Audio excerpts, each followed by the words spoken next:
Bonjour à tous. Aujourd'hui, on va décortiquer ensemble un événement qui sent bon le voyage et la culture, la Franco-Fête, organisée à l'université de Nariño. C'est une vraie immersion dans le monde francophone, alors c'est parti, découvrons le guide du festival.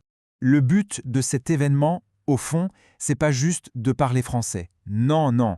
L'idée, c'est vraiment de célébrer la langue, bien sûr, mais aussi et surtout toutes les cultures qui la font vivre aux quatre coins du globe. C'est bien plus qu'une simple journée, c'est une véritable fête de la diversité.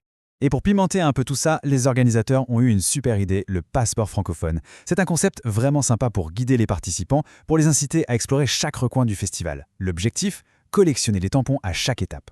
Allez, on entre dans le vif du sujet, le programme du jour. Et je vous préviens, la journée s'annonce vraiment riche en événements.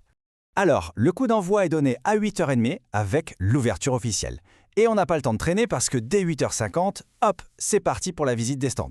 Ça s'enchaîne ensuite avec le concours d'orthographe, puis le franco-karaoké, une matinée bien remplie qui se termine à 12h30.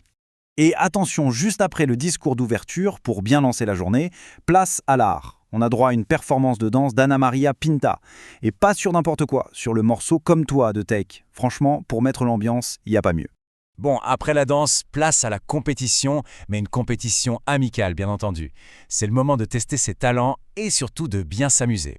Et là, il y en a vraiment pour tous les goûts. D'un côté, on a les puristes de la langue, les amoureux des mots, avec le concours d'orthographe de 9h à 10h. De l'autre, on a les futures stars de la chanson, avec le franco-karaoké de 9h30 à 11h30. Alors, plutôt dicté ou plutôt micro? Qu'on soit un crack en orthographe ou une bête de scène au karaoké, la suite, c'est pour tout le monde. Allez, on part se balader à travers les stands thématiques pour une immersion au cœur de la francophonie. Le parcours se fait en 4 grandes étapes.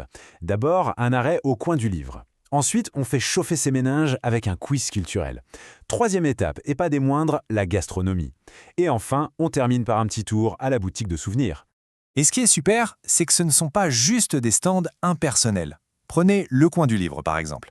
Il est animé par la bibliothécaire en personne Dolly Vasquez Mirama. C'est ce contact humain qui rend l'expérience beaucoup plus riche.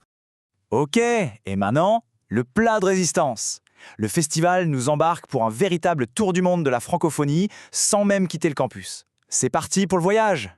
Et ce n'est pas un petit voyage, hein. On parle de 10 pays représentés. 10! Ça veut dire 10 cultures différentes, 10 ambiances, 10 manières de vivre le français, tout ça en une seule matinée. C'est quand même assez incroyable. Première escale, sans grande surprise, la France. Le point de départ historique, en quelque sorte. Un stand incontournable pour se replonger dans les classiques, que ce soit en littérature ou en gastronomie. Allez, on traverse l'Atlantique, direction le Canada. L'occasion parfaite de découvrir la richesse de la culture québécoise, avec son accent chantant et ses expressions si uniques. On revient en Europe pour un petit tour chez nos voisins belges. Un stand qui doit sûrement sentir bon la gaufre et la frite, mais c'est aussi, bien sûr, le pays de la bande dessinée et de l'autodérision. Changement total d'ambiance. On met le cap au sud, vers le Maroc. Là, on s'attend à être transporté par les épices, les couleurs chaudes, l'artisanat. Un vrai voyage pour l'essence. Et le périple ne s'arrête pas là. Il y a aussi la Côte d'Ivoire, la Tunisie, la Suisse, Madagascar, Haïti, le Cameroun. Bref, on a un véritable concentré du monde francophone réuni au même endroit. C'est ça, la magie de l'événement. Et bien sûr, à chaque nouvelle destination, il ne faut pas oublier ce fameux passeport francophone. Un petit coup de tampon et hop, ça valide l'étape. C'est la preuve de ce beau voyage et un super souvenir à garder.